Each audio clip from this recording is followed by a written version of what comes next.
thanks. It's a great one. Yeah, amazing. Writing a lot of books now too. So David McGann for the Together magazine. It's my great honor to be here today with Robert Kyosaki. Thank you, Veronica from Success Resources, for making this possible.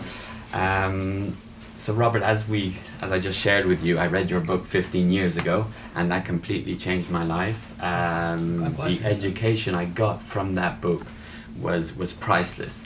So today I have a couple of questions for you. It's more talking about the future, because I'm not going to ask you what are the keys to success, because you do explain them in your book. With 30 million copies sold, I think it's a true proof that this book has given great value in terms of education. But I'm wondering, what is, in your opinion, today the biggest lie in real estate? In real estate? Yeah. I don't know. I think the greatest lie I've heard recently was that real estate always goes up, and it goes down too. I think the biggest lie is people invest in real estate for real estate. The primary reason I invest in real estate is for two words: debt and taxes. So the more debt I use on real estate, the less tax I pay. And this is true all over the world. The tax laws and debt laws are the same throughout the world. So whereas a lot of people are investing in real estate to make money, I'm investing in real estate to use debt. And then the more debt I carry, the less tax I pay. So I make more money, what's called phantom income. So there's many different ways a person can get rich with real estate, more than just owning your house. So. Okay, thank you.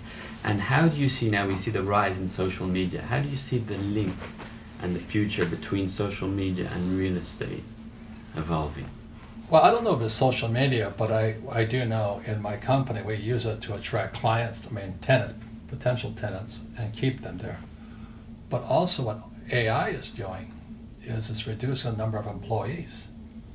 So again, the rich get richer, because if you can run larger portfolios, you need fewer people, unfortunately. So that's when I go back to the States in a few months, that's the next thing I'm getting into. My friends and I are talking about how we can, hate to say this, eliminate more employees. That's the future. Okay. And how do you see the role of the banker evolving in real estate? Well, there's a love-hate between bankers, and they've caused a lot of problems in the world. It was the Federal Reserve Bank, Wall Street, as well as U.S. Treasury that caused the last 2008 debacle. It almost brought down the world economy. But you have to find honest bankers, and there are not very many of them, because it's always self-interest. So I just had an appraisal done, and the reason there was such a big disconnect between the property and the value, was guys were bribing the appraiser. So the appraiser would write this elevated appraisal, and the banks would lend more than they should. And that's what brought the thing down. It was the banking system plus financial derivatives. And then when the whole thing came down, instead of those bankers being punished, they were given bonuses by the U.S. taxpayer. So it's a pretty messed up system. That's why you have to be smarter. That's all I'm saying. It's not good or bad, it's just have to be smarter. And with the rise of the great fortunes going to Facebook, Instagram, Google, do you see like Facebook and Google playing a role in lending for real estate in the future? I don't do that crowdfunding stuff at all. To me it's still very basic dog work. You got to grunt it out. You got to be very careful on funding anything.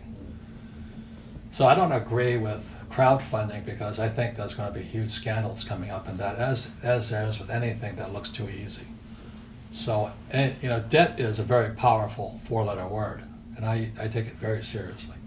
So when I'm raising capital, I want to make sure that I'm clean and the money coming in is clean.